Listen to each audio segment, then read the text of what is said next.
Hello दोस्तों, ऐसा माना जाता है कि कलयुग में एक आत्मा का जन्म 45 बार होता है और उसकी उम्र 100 साल तक की होगी।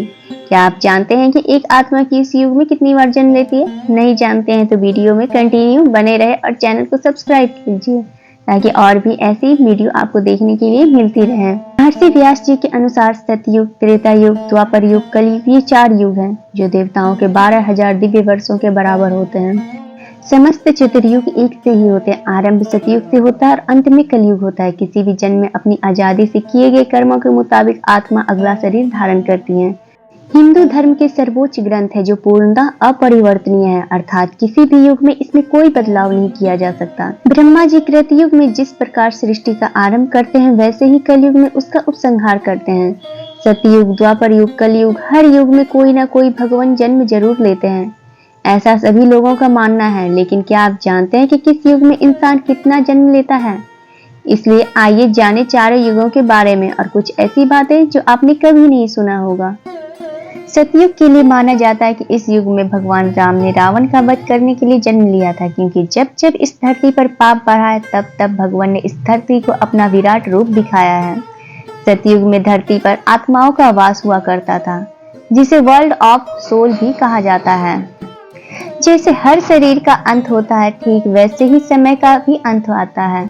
ऐसा माना जाता है कि सतयुग 17,28,000 साल बाद खत्म होती है, जिसमें एक समान व्यक्ति 1 लाख साल तक जी सकता है, जिसका कद 32 फुट लंबा हुआ करता था। इस युग इंसान अपनी इच्छा अनुसार मर सकता था। दोस्तों, अब जानते हैं त्रेता युग के बारे में। हिंदू धर्म में श्री राम, श्री विष्णु के 10 अवतारों में 7वें अवतार है, लेकिन यह रहस्य बहुत कम लोगों को मालूम है कि श्री राम की मृत्यु कैसे हुई। दरअसल भगवान श्री राम की मृत्यु एक रहस्य है, जिसका उल्लेख सिर्फ पौराणिक धर्म ग्रंथों में ही मिलता है। पद्म पुराण के अनुसार भगवान श्री राम ने सरयू नदी में स्वयं की इच्छा से समाधि ली थी। इसके बारे में विभिन्न धर्म ग्रंथों में विस्तार से वर्णन मिलता है। श्री राम द्वारा सरयू में समाधि लेने से पहले माता सीता धरती माता में समा गई थी और उसके बाद ही उन्होंने पवित्र नदी सरयू में समाधि ली। चारों युगों में हनुमान जी एकमात्र ऐसे भगवान हैं जो अमर हैं। त्रेता युग में भी हनुमान जी ने भीम को चारों युग के बारे में बताया था। किस युग में क्या होता ये भी बताया था। जानकारी के लिए बता दें कि त्रेता युग 4,32,000 वर्षों का होता है, जिसमें एक समान इंसान 10,000 साल तक जी सकता था। इस युग में भी भीम ने हनुमान जी को चारों युग के ज्ञानी के नाम से संबोधित किया था। जब द्वापर युग में गंधमादन पर्वत पर महाबली भीमसेन हनुमान जी से मिले तो हनुमान जी ने कहा, हे पवन कुमार, आप से युगों से पृथ्वी पर निवास कर रहे हो।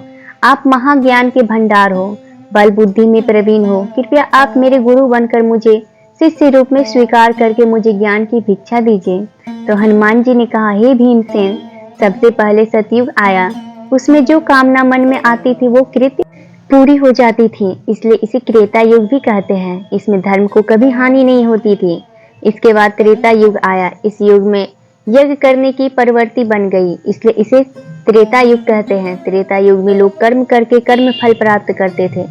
हे भीमसेन, फिर द्वापर युग आया। इस युग में वेदों के 4 भाग हो गए और लोग मत भ्रष्ट हो गए, धर्म के मार्ग से भटकने लगे हैं, अधर्म बढ़ने लगा। परंतु हे भीमसेन, अब जो युग आएगा वो है कलयुग। इस युग में धर्म खत्म हो जाएगा, मनुष्य को उसकी इच्छा के अनुसार फल नहीं मिलेगा। चारों ओर अधर्म ही अधर्म का साम्राज्य ही दिखाई देगा। दोस्तों, अब बात आती है द्वापर युग की। यह युग 8,64,000 वर्षों का है, जिसमें एक प्रत्येक व्यक्ति 1,000 साल तक जी सकता था। ऐसा माना जाता है कि जैसे जैसे धरती पर पाप बढ़ेगा वैसे वैसे इंसान की जीने की उम्र और उसकी इच्छा की पूर्ति कम होने लगेगी। हनुमान जी का कहना था कि द्वापर युग में लोग धर्म के मार्ग से भटकने लगेंगे और धरती पर पाप बढ़ने लगेगा। जैसे कि आप सभी जानते ही हैं, इस युग में विष्णु जी ने खुद श्री कृष्णा का अवतार लेकर कंस को मौत के घाट उतारा था। दोस्तों, अब बारी आती है कलयुग की। ऐसा माना जाता है कि कलयुग में एक आत्मा का जन्म 45 बार होता है और उसकी उम्र 100 साल तक की होगी।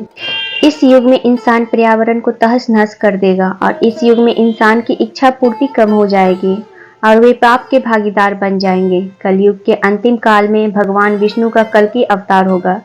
यह अवतार विष्णु यशा नामक ब्राह्मण के घर जन्म लेगा। भगवान कल्कि बहुत ऊंचे घोड़े पर चढ़कर अपने विशाल तलवार से सभी अधर्मियों का नाश करेंगे। भगवान कल की केवल 3 दिनों के पृथ्वी में समस्त अधर्मियों का नाश कर देंगे।